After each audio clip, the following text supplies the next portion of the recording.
Hello, barattoonni keenya akkam bultanii, akkam ooltanii, akkam waaritanii? Nuyi nagaadha galata Waaqayyoo. Our students all over the world, good morning, good afternoon, good evening, and I hope all of you are fine. Today our session is about conjunctions in Afan Oromo. Walqabsiiftoota Afaan Oromoo keessa jiran maal fakkaatu kan jedhudha. So before we start this session, it's worth talking about the objective of the lesson. Okay, kaayyoowwan barnoota kanaa maali? Barnoota kanaan booda barattoonni maalummaa walqabsiistuu ni ibsu. Students will be able to explain what conjunctions are. Gosoota walqabsiistuu addaan baasu. They will be able to identify the types of conjunctions. Faayidaawwan walqabsiiftuu ni tarreessu. They will be able to list the functions of conjunction. Hima ijaaran keessatti walqabsiiftuu ni fayyadamu. So learners will be able to use conjunctions in their communication as well as sentence construction. Okay, good. So what do you think is conjunction? Maaliin walqabsiistuun maali? Walqabsiisu. If you start from the word itself, it has something to say. Walqabu, walqabsiisu, conjunction. So what do you think is walqabsiistu? Walqabsiistuu jechuun maal jechuu isinif fakkaata? Waan akka uhuu waan waa walqabsiisu fakkaatu? Waan waa walitti hi'u fakkaatu? Garuu let's go to define. Walqabsiistuun sagalees ta'uu danda'u. Walqabsiistota jechuun jechoota jechaa fi jecha, gaalee fi gaalee, ciroo fi ciroo, himaa fi hima, darbees keeyyataaf keeyyata walitti qabsiisuun yaadota walitti hi'an jechuudha. Kana malees walqabsiistonni seera afaanii eeguudhaaf tajaajilu, walitti dhufeenya himoota gidduu jiru agarsiisu, tajaajila isaanii irrattis hundoofnee walqabsiistota bakka gurguddoo 8tti qooduu dandeenya. So the first one is what? Walqabsiisu means to connect each other.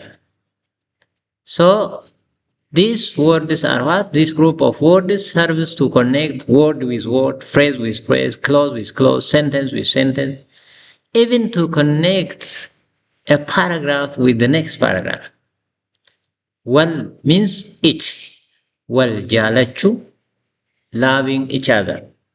Wal reebu, chasing each other. Wal gargaaru, helping each other. So walqabsiistu means connecting each other. So yeah. So this is the definition of it. Walqabsiisu. Walqabsiistu maali? Yoo jennu jechoota himaaf hima, jechaaf jecha walqabsiisan jechuudha. So words that connect two or more words, or phrase, or clause, or sentence, even a paragraph. So that is it anyway. And they serve for keeping the rule of the language. Seera afaanii eeguudhaaf tajaajilu jechuudha. Walitti dhufeenya himaa agarsiisu jechuudha. So they show the relationship between the words. For example, when we say and, anaa fi si, all right, you and me, when I say, is a kind of adding.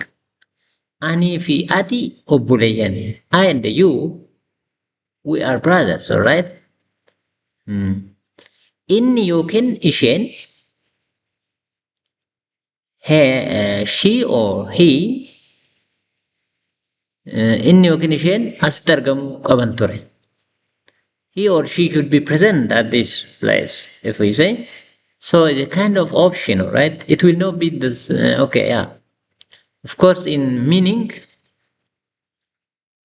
one of them is a kind of option, one or he or she, right? So and usually connects opposing things or connects something synonym. Hiika wal fakkii qabu walitti hidhuudhaan dabalata agarsiisuu yookiin immoo qooqa adda addaa keessatti egaa itti fayyadama adda addaa qabaachuu maruu danda'u. Isaan kun isaan kana what are the conjunctions that we have in Afan Oromo in English as well. Mee walqabsiiftoota beektan keessaa muraasa isaanii nutti himaa natti himaa. Tell me the conjunction that you know so far. Fi, sangaa fi sa'a, ox and cow, gaarii fi yara, good and bad. Alright? So when you say good and bad, they connect is two opposing things. That gaarii fi yaraatu jira. There is good and bad in this world, you see.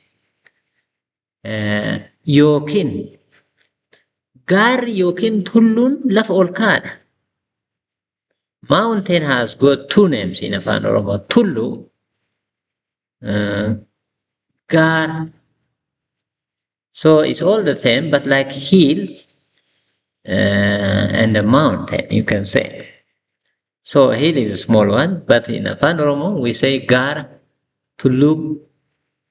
So it's all the same there. Garuu, but haa ta'u malee, however, kanafuu, therefore, akkasumas also, waan kana ta'eef because of, sababa kana for this reason, ta'us, also, sanaan booda after that. So these are the transitional words.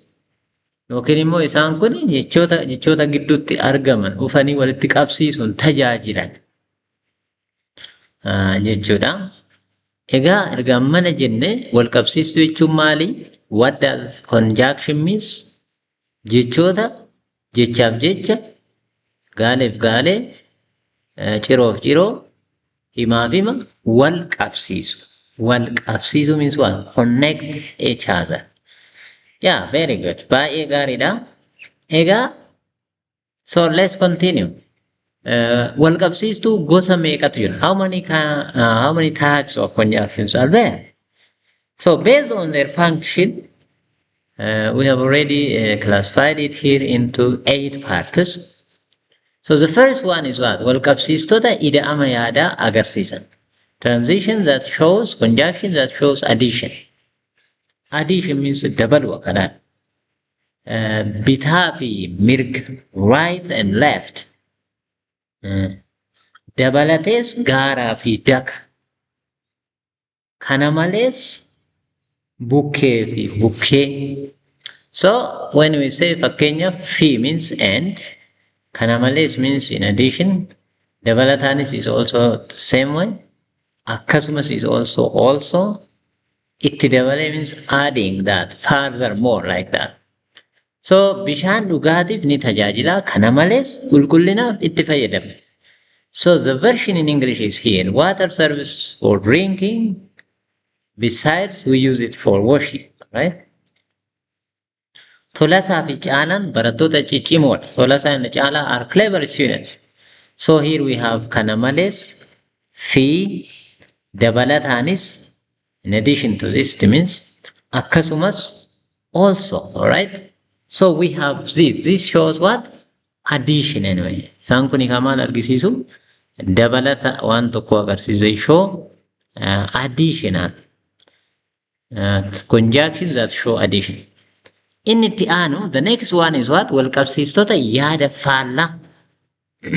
Yaada faallaa agarsiisa. So these are conjunctions that shows contrasting idea. Like what? But, garuu, haa ta'u malee, however, although, though, even though. So these are conjunctions. Garuu, ta'ullee, haa ta'u malee, immoo, iyyuu. Alright? So these are what? The types of conjunction that shows contrast. For example, karoorri kee gaariidha. Garuu galma ga'iinsi isaa shakkisiisaadha. Your plan is very good, but I doubt its success, So you said good at the beginning, so the other contrasting idea come, saying what? I doubt. If you say good, so there is no doubt, but here, but come, and it shows what? Something contrasting idea followed. Yaanni isa duraa san faallessu, faallaa means opposite anyway. Faallan gaarii badaadha, yaraadha. So the opposite of good is what? Bad. Alright? Yakka kana namni hin jiru ta'ee jettee raawwatte ta'ullee waaqa sodaachuu qabda.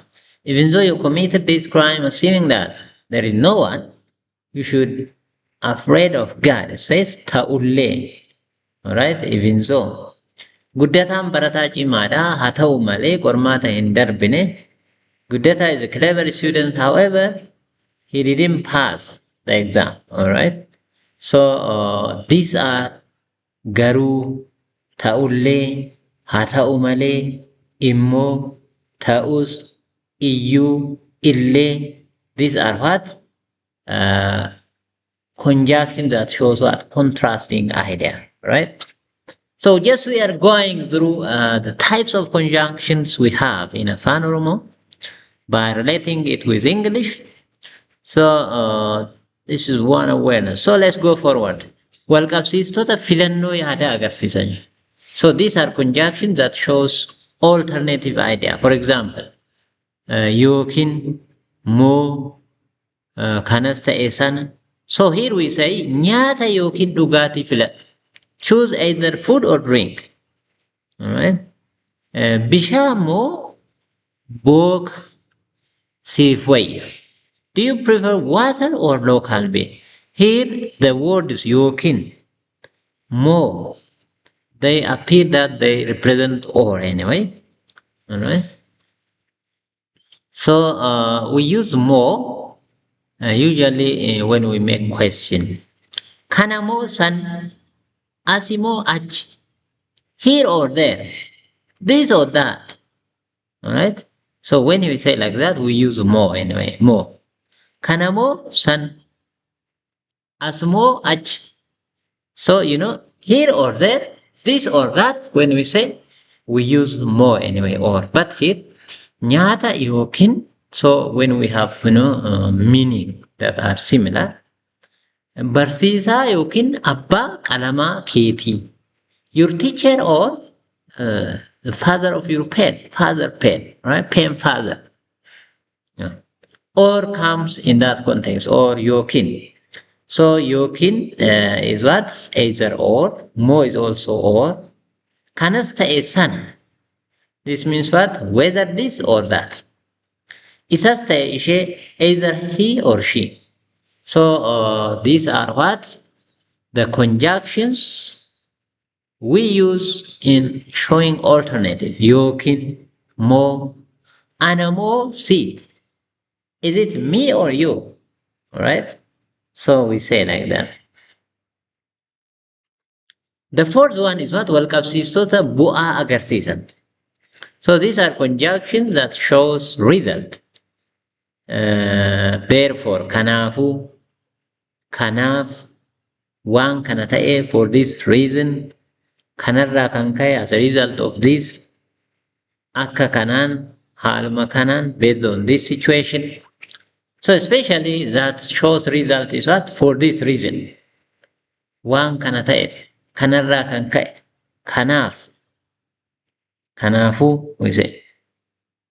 Yoo jabaatanii hojjetan malee duroomuun hin jiru, hin danda'amu. Kanaafuu jabaattee hojjechuu qabda. If you don't work hard, you will not be rich. Therefore, you have to work hard. Says, kanaafuu means here, therefore. Waggoota darban hojii kee amanummaan hojjetteetta. Hojjetteetta or hojjettee jirta. Waan kana ta'eef badhaasa kana siif kenninee jirra. Last year you have completed your work faithfully, effectively. For this reason, or as a result, we gave you this award. Gammoojjiin waan baay'ee ho'uuf guyyaa nama dadhabsiisa. The desert is very hot, so that it tires everyone at daytime. So these are the conjunctions that shows result. Bu'a jechuun bu'a means something benefit, not in that context here. Something result, all right? The result of your hard work like that. Kanafuu, kanaaf, waan kana ta'eef, kanarraa kan ka'e, akka kanaan, haaluma kanaan.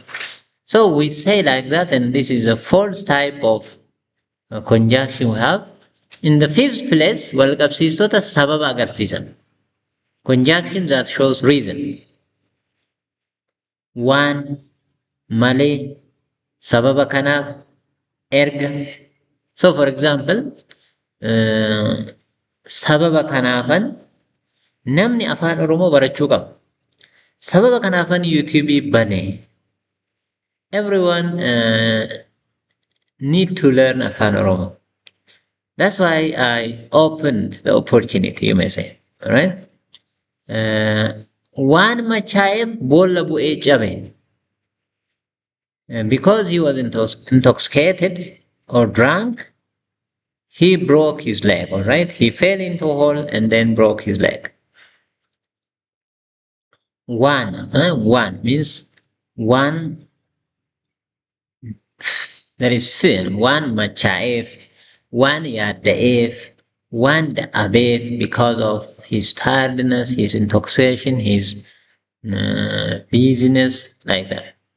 Ati dhufnaan malee duraan of jibbeen ture. Because of your coming, I became happy. Ati dhufnaan malee. Kalee sanatti hin tolle. Kanaaf dhufuu hin dandeenye. Yesterday I was busy. Thus I can't come. So here we see waan, malee, sababa kanaaf. Sababa means reason anyway. So this one is fits very well. The sixth one is what? Walqabsiistota yeroo ibsan. Yeroo, show time. So there are conjunctions that show time. For example, yommuu, when, hoggaa, when, enna. These words are what? Like a dialect. Enna ati uftu ani mana hin jiru. Yommuu ati uftu ani mana hin jiru. Hoggaa ati uftu ani mana hin jiru. So people may use it interchangeably anyway. There are to show when the action happened. Yommuu ani mana jiru ati dhufuu didde. When I was at home, you didn't come. Erga waariin darbee booda dhufuu dandeesse. You can come after the noon. The noon is over. Hoggaan mana dhuftu qarshii naaf fidii kottu. When you come home, bring me the money. Otuman si eeguu natti lixxe. The sun set while I was waiting for you. Osuma okay, otuma is what? While anyway. It shows time. While I was waiting for you, no? Sometimes in the context we use yo also. Also. Oto also. Osuma means also the same. So this conjunction shows what? Time anyway, time. Egaa walqabsiistonni kun maali? Yeroo kan argisiisan jechuudha. Inni torbaffaan walqabsiistota haala agarsiisan. Show condition. Here we have if clause, all right? If you come early, you will see me. Yoo daftee ufte na argita. If you eat much, you will be sick. Yoo baay'ee nyaatte ni dhukkubsatta. So yo is very common anyway. But there are words like also, oto, odo, also. The other phonemes are the same. O. Also, oto, odo. So means this one, if anyway. And also the other way is utu. Oto is also there, but some places we use also utu. Utu ani jiraadhe rakkoon kun hundi hin uumamu ture. If I were there, these all problems wouldn't happen. So you can say utu or odo or oto or also or yo. So we use them interchangeably. There is no much difference except dialect. So yo asin ufta ta'e sin eega. If you come this way, I will wait for you. Inni osoo dhufee jiraatee gaarii ture. If you were here, it would be good. Namni baratu nama baratu ani gargaara ta'uu baannaan gara fe'asaa deemuu danda'a. Nama baratu ani gargaara ta'uu baannaan gara fe'asaa deemuu danda'a. I help those who learn. If not, they go as per their need. So, if not is also there. What is if not? Ta'uu baannaan. Also is if. Ta'uu baannaan is what? If not. If that comes wrong, it means like that. If not. Walqabsiistota jiran keessaa kan inni uumaa walqabsiistota akkaataa agarsiisan. Show situation, right? The previous was condition, so situation now. Akka, waan, silaa, hanga. So, ani silaa teenya masqala lakkoofna. Since we are sitting, let us count the year. So, since is there, as is there, because is there. Of course, because that shows reason. So, silaa tolasaan akka galataatti fiiguu hin danda'u. Tolasaa kan turan as galata. Of course, here since will not work, alright? Since is another. Akka here as. Isheen waan dadhabdeef hojii hin deemne. Since she got tired, as she got tired, she didn't go to work. Hanga inni dhufutti mana eegi, keep the house till he comes. So generally these are the 8 conjunction types of conjunction we have. So they connect words with word, phrases with phrase. Jechaa fi jecha walitti hidha, walitti qabsiisa. Jechaa fi jecha gaalee fi gaalee, ciroo fi ciroo, himaa fi hima, keeyyataa fi keeyyata walitti qabsiisa jechuudha. So there is one example here, sample paragraph, and to find out the conjunctions. Yaaliin ajjechaa pirezidaantii duraanii Ameerikaa Doonaald Tiraamp irratti osoo inni duula na filadhaa pirezidaantummaa yeroo lammaffaatiif gaggeessaa jiru irratti aggaamame kan addunyaa mara naasise ture. So also here is what? Is not if, but it is what? Why? Everyone remember there was an accident, there was a shoot, and that was on the president's ear. And why that happened when? While the president was what? Announcing that people should vote for him. So also is what here? While anyway. Erga Trump miidhaa fiixee gurrasaa mirgaarra rasaasan gaheen alatti guutumatti nagaan oolunsaa barameen booda. Erga booda means after that anyway. Haa ta'u malee, however, taatee sana hordofees hedduu gaaffilee fi wal himannaa yoo dhiheessan dhagahama. So haa ta'u malee means, however, after that also, we hear people what? Alright, presenting charge about the situation. So this is a sample. Anyway, we have this sample. Baay'ee galatoomaa egaa kanumaan dura maal jenneera waa'ee walqabsiistuu kana. Walqabsiistuun maali? What is conjunction? What it is used for? How many types of conjunction are there? We said, and we have seen there are 8 types of conjunction. Egaa conjunctionii yookiin walqabsiistuun kuni gosa 8 jiraachuu isaanii ilaallee jirra. Faayidaan isaanii immoo jechaaf jecha himaaf hima walitti qabsiisuu akka ta'e. Kun immoo seera qooqichaa, seera afaanichaa akka eegsisu ilaallee jirra. Guddaa galatoomaa. Egaa subscribe gochuunis maamila keenya ta'a. This is all about conjunction, and if you have comments or question, you can comment on the comment section, and I'm happy to answer. Baay'ee galatoomaa. Nagaa ta'a.